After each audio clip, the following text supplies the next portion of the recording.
Olá, seja bem-vindo ao melhor cursinho preparatório do Brasil. Eu sou o professor Gleison Versosa, vou ensinar para vocês português, redação e espanhol. Agradecendo ao Cabo Del e toda a equipe aqui do SCAC, vamos para a nossa primeira aula de redação.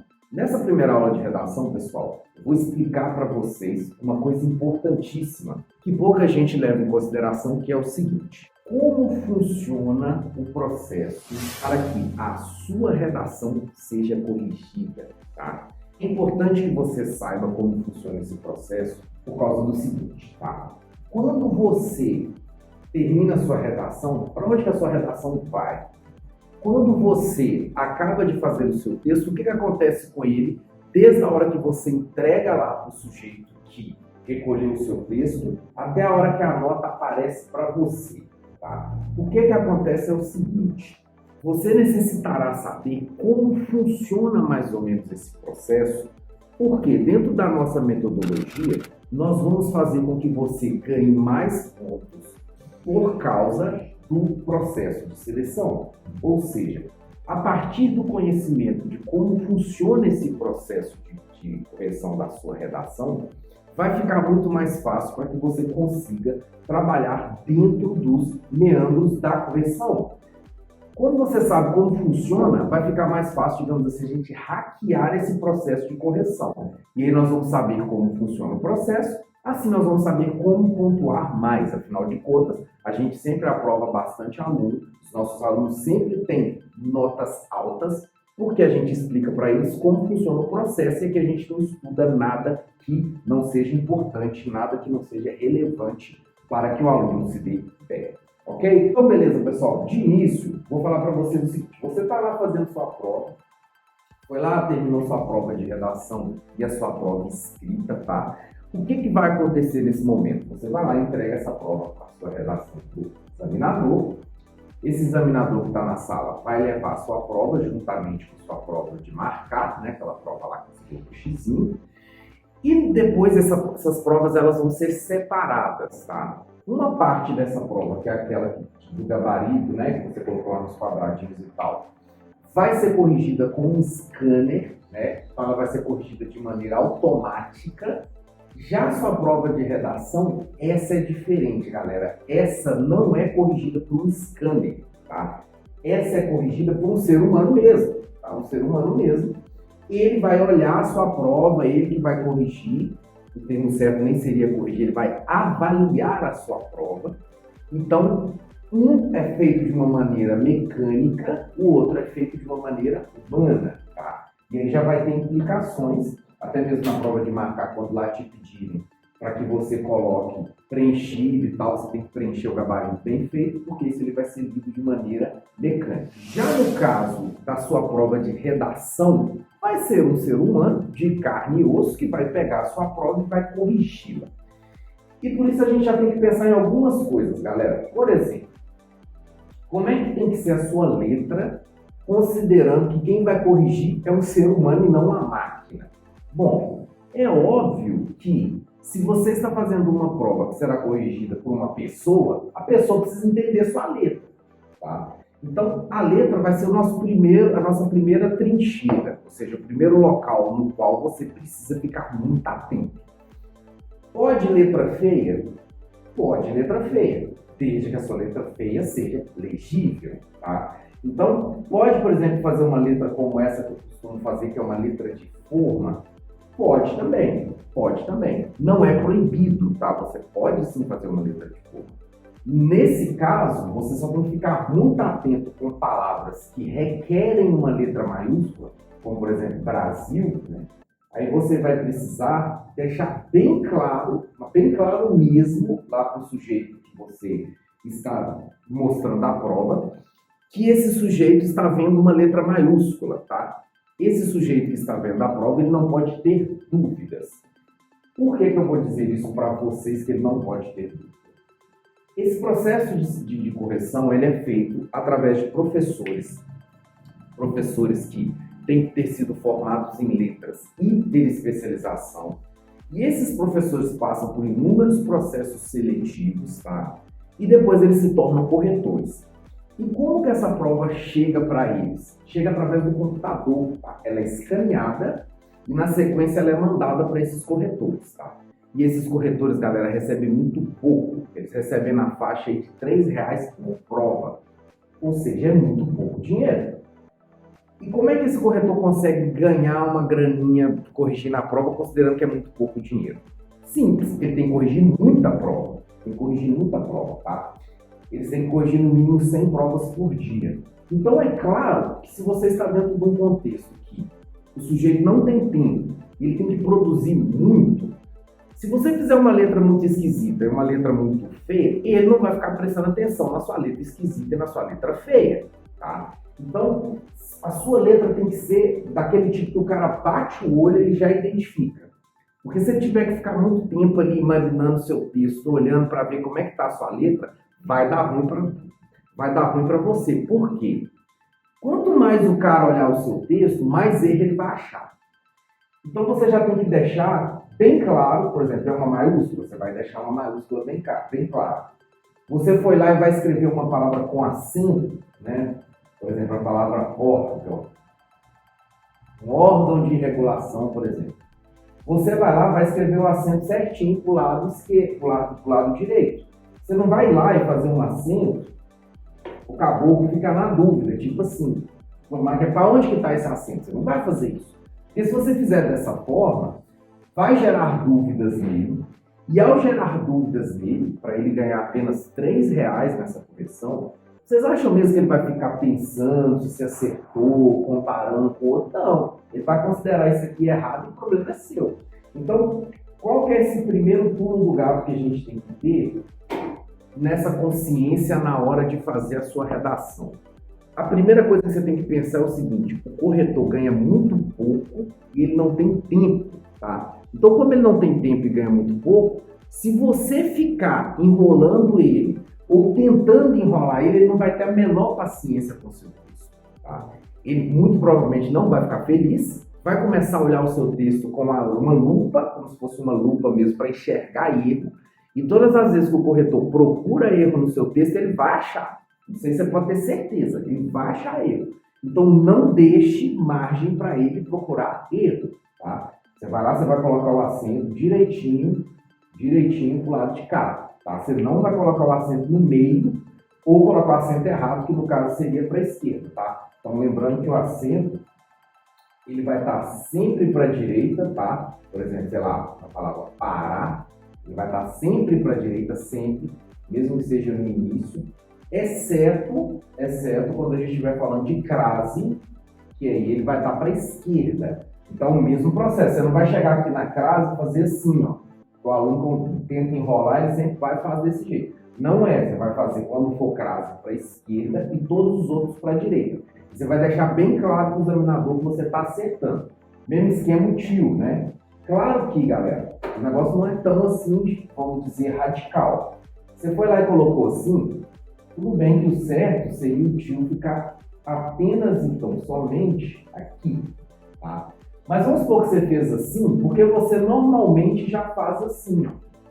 Aí tudo bem. O problema é quando às vezes o camarada vai lá, ele coloca aqui, ele acerta, ele coloca só no ar, e aqui ele coloca em tudo, tá? Aí fica na cara para o examinador que o sujeito está enrolando. Quando isso acontece, existe uma probabilidade dele de considerar essa palavra errada. Não podemos fazer isso porque dentro do processo de correção, cada errinho conta. Nós vamos ver isso depois nas competências. Em cada competência é avaliada uma coisa, só que logo de cara a gente já tem que saber, cada errinho conta. Então, para evitar cada errinho, nós vamos evitar esses erros bobos, tá? Ok, então imagine o seguinte, nós estamos dentro de uma ideia de um processo de correção que ele tem que ser rápido e o cara ganha pouco.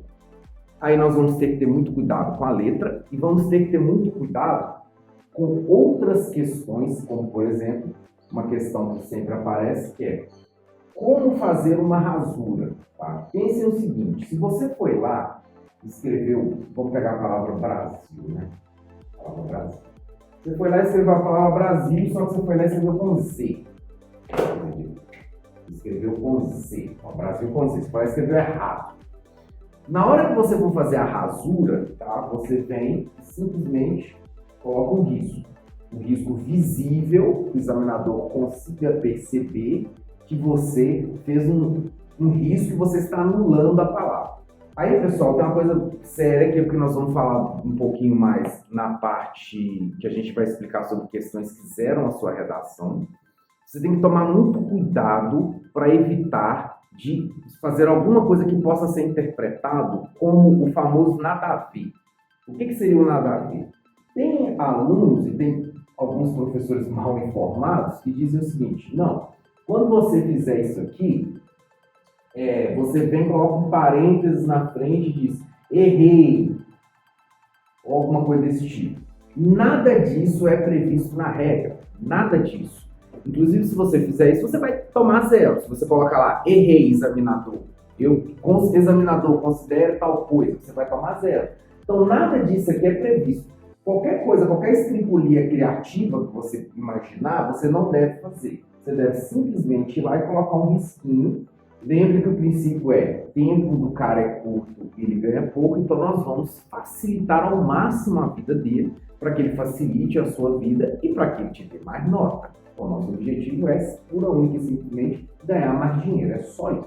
Ganhar mais dinheiro no examinador e vocês ganharem mais pontos, obviamente, tá? Então, isso a gente vai ver mais detalhadamente na parte, quando eu for mostrar para vocês as questões que podem te levar ao 0, que são as questões que você deve, por definição, evitar, tá? Porque senão você vai tomar um 0, vamos dizer, de graça, né? Sem precisar de nada. Então, percebam o seguinte: o examinador recebeu lá a sua prova, vamos fazer uma prova. Ele recebeu lá a sua prova, tá? Sua prova tá lá, bonitinha. E ele vai avaliar a sua prova, tá? Um erro muito comum que acontece quando a gente avalia a redação dos alunos, em cursinho principalmente, é quando a gente entrega para ele a redação, ele pega a redação e fala assim: professor, tem uma palavra errada aqui que você nem viu, você nem corrigiu. Porque a gente tenta imitar, simular, fazer igual o processo de correção para que a nota do aluno durante os simulados que a gente faz sejam bem parecidas com aquela que ele vai receber exatamente na hora da prova, tá? Claro, porque senão também não adianta nada. Se durante esse processo de treino a gente não avaliar da forma que é avaliada, o aluno vai acabar tendo uma impressão errada e depois, na hora que ele for tirar a nota, não vai ser a mesma nota, tá? Então, beleza, o cara vai lá, vai receber a sua prova escaneada, tá? E do lado, ele vai ter 5 elementos, tá? Depois nós vamos ver detalhadamente cada um deles. 5 elementos no qual ele vai avaliar a sua redação. Então, preste atenção nas palavras, é avaliar, não é corrigir. Ele não vai corrigir sua redação palavra por palavra, erro por erro, não. Ele avalia a sua redação, tá? E esses itens, a grosso modo, não exatamente assim, mas para entender que funciona, eles são divididos em 5 subitens, tá? Então, vamos lembrar, a redação do Enem vale 1000 pontos, tá? Desses 1000 pontos, divididos em 5 itens, ou seja, cada um desses itens aqui vale 200 pontos, tá? E dentro desses 200 pontos, você vai ter a subdivisão. Então, esse aqui vai valer 40, esse aqui vai valer 80, esse aqui vai valer 120, esse 160 e esse 200. A grosso modo é assim. Então, você vai ter o examinador, quando ele pega a sua redação, vai ao mesmo tempo aparecer do lado para ele essas bolinhas aqui, que ele vai, dentro de cada item, vai clicar. Então, perceba, você está aí, está estudando, está se esforçando, quer fazer faculdade, poxa, é o sonho da sua vida, legal. Para o examinador, são apenas 5 cliques. Ele vai dar 5 cliques ali e ali ele já resolveu a sua vida. Ele dá 5 cliques, ganhou os R$3 dele, gastou na média de 1 minuto para corrigir sua redação, clicou, o próprio sistema aqui já soma, ó. Você clicou 80, já aparece 80 aqui, 80 aqui, tal, no final aparece a soma. O próprio sistema ele não se dá nem o trabalho de somar, né? Que quando ele vai clicando o sistema aqui no final já soma. Depois ele já dá o Enter, sua redação desaparece, aparece outra para ele repete o processo, tá? É assim que funciona. Então como é que a gente tem que pensar isso? Como nós temos esses 5 elementos, tá? E cada um deles são trabalhados de maneira separada, a nossa meta é simplesmente nós vamos tentar pontuar o máximo possível em cada um desses itens. Porque no final das contas é a única coisa que importa, tá? Então, meu texto eu escrevo bem, meu texto tá bom, o pessoal sempre fala que eu tenho talento, esquece, não adianta. O seu texto só vai ser considerado bom dentro dos critérios. Você pode ser o melhor escritor do mundo. Se você não atender aos critérios, por exemplo, você é o melhor escritor do mundo, seu texto é maravilhoso, você sempre foi elogiado, mas você não coloca citação, por exemplo, que é no item 2. Não adianta. Seu texto pode ser maravilhoso, mas você não colocou citação, então você no máximo vai ganhar 120 nesse item. Não importa se o seu texto é bom. Da mesma forma, às vezes seu texto pode ser um texto até ruim, um texto, assim, do ponto de vista de qualidade, você não usa uma qualidade objetiva, né? Um texto que você lê e fala, caramba, esse texto tá bom, então esse texto tá bom. Se você achar que ele tá ruim, às vezes pode ser que ele não esteja, desde que você, e a gente vai ver alguns exemplos de texto aqui, aparentemente a pessoa escreve muito bem, aparentemente o texto é muito bom, mas esse texto não pontua. Por quê? Ele não está atendendo aos critérios. E o contrário também acontece. O contrário, às vezes você pega um texto e fala, nossa, mas esse texto tá tão clichê, tá tão repetitivo, tá tão texto dentro do modelinho. Como é que esse texto ganhou 800, às vezes 700? É porque ele foi atendendo os pré-requisitos, tá? Então, essa é a primeira mentalidade que eu quero que vocês comecem a ter.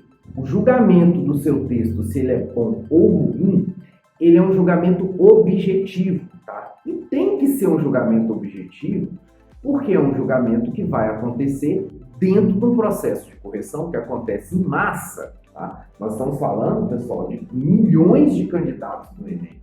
Nós estamos falando de uma prova, 2 provas, 10 redações, não, nós estamos falando de 3 milhões de redações para corrigir. Então é claro que se não houvesse um critério que fosse um critério muito claro, que fosse um critério muito funcional, essa correção ela seria até mesmo impossível, tá? Então, para que aconteça de uma maneira funcional, é necessário que tenha critérios claros, e são esses critérios claros que a gente vai trabalhar aqui, tudo baseado dentro do material oficial da correção do Enem, tá? Que está aí disponível, agora o governo disponibiliza como é que é esse material que os examinadores trabalham para corrigir. Então, nós vamos fazer tudo baseado nisso, de forma que não tem jeito de errar. Se você seguir, você vai ganhar ponto. Porque lá diz, tal coisa ganha ponto. Se você fez isso, você vai ganhar ponto. É simples assim. Outra questão, então, que nós vamos imaginar aqui é o seguinte, ó. Sua redação chegou lá, esse cabuquinho aqui foi lá e fez a primeira avaliação dele. A sua avaliação está resolvida aí? Não. Tá? O que acontece? Toda prova de redação, toda prova que você for fazer lá no Enem, ela vai passar no mínimo por 2 corretores, tá? Então o corretor número 1, vamos imaginar que esse é o corretor número 1, ele recebeu lá sua prova, todos os corretores passam por inúmeros concursos, etc. Eles são muito treinados naquilo que eles têm que fazer, tá? Então ele foi lá, corrigiu sua prova. Vamos exemplificar que esse cara aqui tenha te dado, sei lá, 500 na prova, na nota. Então esse aqui foi lá, corrigiu, clicou aqui, foi somando, deu 500 no total. Depois que isso acontece, essa mesma prova sua, ela volta para o sistema de correção, tá? O sistema de correção gira ela de forma aleatória e faz cair em um outro corretor. Esse segundo corretor, esse outro corretor, ele não sabe a nota que esse primeiro deu. Já teve épocas que ele sabia, agora ele não sabe mais. Então a prova chega para ele lá como se fosse a primeira prova, tipo assim, vamos dizer, ninguém viu a prova do cara ainda. Aí ele vai corrigir normalmente como se ele estivesse sendo o primeiro corretor. Na hora que essa prova aparece para ele, ele não sabia se ele vai fazer a correção dele normalmente. O corretor 2, né? Estamos pensando aqui agora no corretor 2. Então o corretor 1 deu 500, tá? Vamos imaginar que o corretor 2 tenha dado 580. Nesse caso, se nós temos uma diferença de apenas 80 pontos entre o corretor 1 e o corretor 2, a correção já está finalizada, o problema já está resolvido, e aqui nós vamos fazer a média, que eu acho, faltando assim um pouco a matemática, que dá 540, eu acho que deve ser isso, Então, na média aqui, a nota do caboclo vai ser essa, que vai ser a nota do corretor número 1, do corretor número 2, face a média e chega-se a nota do sujeito definitiva, que seria essa daqui. Nesse caso, sem problema. Essa diferença de 80 pontos, ela pode ser tanto para cima quanto para baixo, tá? Se a gente pegar o mesmo exemplo aqui, do corretor 1, que fez 500, tivemos um corretor 2, e esse corretor, vamos supor, a dele tenha sido 420, ó, aqui também nós temos uma diferença de apenas 80 pontos. Nesse caso aqui, eu acho que seria 460, não tenho certeza, mas seria, vocês entenderam que seria a média, a matemática não pode. Então, a média seria 460. Então, note que deu 80 pontos de diferença, game over. Está resolvido. Se deu 80 pontos de diferença, você vai simplesmente pegar essa nota do cara, fazer a média, pronto, acabou. Aqui já saiu o resultado definitivo, foi para o sistema, a prova não volta mais. Porém, pode acontecer o seguinte caso, que o primeiro corretor foi lá, deu 500. Deu 500. Só que o segundo pode ter vindo, vamos supor, e ter dado 600. Aí agora, ó, já deu 100 pontos de diferença, já não deu mais 80 pontos de diferença. Então, nesse caso, não pode fazer a média aqui e já resolveu o problema, não pode. Nesse caso, quando isso acontece, vai para o terceiro corretor, que agora também já não vê mais a nota dos outros dois, vai para o terceiro corretor, ele não vai saber isso aqui, e aí ele vai corrigir normalmente, e aí vai repetir-se o sistema dos 80 pontos. Só que agora os 80 pontos vai ser ou esse ou esse. Se o terceiro corretor achar que é 680, por exemplo, aí nós vamos desconsiderar esse aqui e a média vai ser feita entre esses dois. Se o outro corretor, o terceiro corretor, achar que é 580, aí nós vamos jogar pro de 500 ou pro de 600, depende de qual está mais próximo, no caso aqui seria de 600, né? Então vamos pegar outro, se ele achar que foi 420, aí no caso mais perto seria o de 500 com a diferença de 80 pontos, tá? Então nesse caso aqui, você ia fazer essa média e não essa outra média. Porque qual que é o princípio? A diferença tem que ser de 80 pontos, tá? Entre os dois corretores, a diferença máxima de notas não pode variar de 80 pontos. Se você for olhar aqui, ó, seria de 2 níveis, praticamente, né? Seria de 2 níveis. Aqui, ou seja, seria se um marcou aqui e o outro marcou aqui, por exemplo. Então, assim, é uma diferença muito curta, uma diferença muito pequenininha de avaliação, tá? Então, assim, por isso muitas vezes o aluno pergunta, eu posso entrar com recurso, eu posso fazer um requerimento para que a minha redação seja avaliada de novo? Olha, nem sequer existe essa previsão, tá? O Enem nem sequer dá essa previsão legal de você questionar a nota. Porque o processo é tão bem feito, o processo é tão criterioso, que nem adianta você pensar, assim, poxa, eu vou entrar com recurso, a minha nota está errada. Muito difícil, muito difícil. Para sua nota ser avaliada errado, tem que ter acontecido uma conjunção de planetas quase astrológica, apocalíptica, que, assim, é um corretor que estava corrigindo 3 horas da manhã, aí o outro estava na praia, comendo caranguejo, aí os dois erraram. Isso é muito difícil de acontecer, tá? Então isso não vai acontecer. Agora vamos supor que esse carinha aqui deu 500, esse carinha aqui deu 600. Agora vamos supor que esse terceiro, a gente primeiro considerou o primeiro cenário, no qual haveria apenas 80 pontos de diferença. Agora vamos supor que esse terceiro caboquinho vem aqui e fala assim, negativo. Essa redação não é 500, não é 600, ela é 700. Aí o negócio complicou agora, porque olha só, não temos 80 pontos de diferença em nenhum dos casos, Então, como é que faz nesse caso aqui? Nesse caso, todas as 3 notas são desconsideradas, tá? E aí a prova vai para uma quarta correção. Essa quarta correção não é mais o examinador sozinho que está fazendo, tá? Nessa quarta correção, tem um comitê, né, tem um conclave lá de corretores, vai juntar eles vão pegar a prova, vai projetar a prova e vai falar, e agora? O que a gente faz com essa prova? É um negócio muito raro, acontece às vezes? Sim, acontece, né? Mas no universo de 3 milhões de provas, você vai ter algumas provas O pessoal vai bater cabeça, não vai saber como é que classifica ela. E esse comitê ele é soberano. Por quê? Porque são esses caras que criam a regra. Então, assim, eles são os caras que inventam a regra.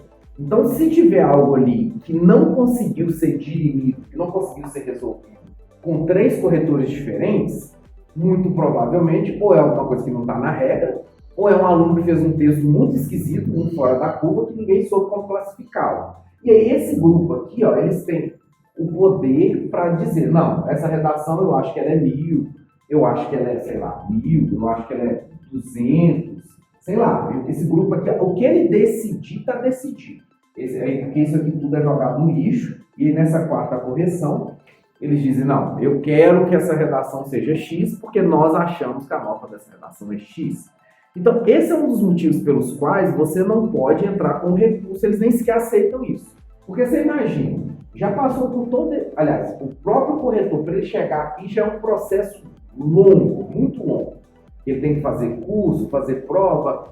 Quando ele começa a corrigir todos os dias, ele pode ser mandado embora, desde que a correção dele, se a correção dele ficar dando muita diferença. Ou seja, o processo é muito criterioso. Na sequência, se isso aqui tudo der ruim, você ainda vai para os caras que criaram a regra, então o que ia adiantar você entrar com recurso se quem ia julgar é o próprio cara que já falou que não vale? Então o corretor, o que acontece? Ele não tem como você discutir com esses caras aqui, porque esses caras são os caras que criaram a regra. Não vai adiantar nada você ou conversar com algum professor seu, ou ir lá na internet, ficar os caras funchando lá, lendo regra, porque a regra são esses caras que fazem, então não adianta nada. Na hora que cair lá na prova dele, ele vai dizer, não, eu decidi que é assim, sou eu que decido, então vai ficar assim, tá? Então, por essa razão que nem faz sentido você pensar em entrar com algum recurso e tal. Mas, assim, pode ficar muito tranquilo, muito sossegado, tá? Porque não acontece, quer dizer, muito raramente, vai acontecer da sua nota estar equivocada, pro bem ou pro mal. Então, se a sua nota foi boa, ela é boa mesmo, pode ficar tranquilo. Agora, se a sua nota foi ruim, é porque você não soube trabalhar com aquilo que eles te pedem. Não é que o corretor errou, que não sei o quê. Não, é porque você não soube fazer as coisas funcionarem dentro do critério necessário aqui, tá? Então pode ficar tranquilo, tanto para o bem quanto para o mal, mas o seu critério de correção ele foi muito bem aplicado. Eles sabem como aplicar esse critério de correção, tá? A coisa é feita mais ou menos dessa forma. Sobre essa parte do corretor, é isso que a gente tem para falar. Tem mais coisas, mas eu acho que é desnecessário. Então já vamos entrar já na segunda parte da aula,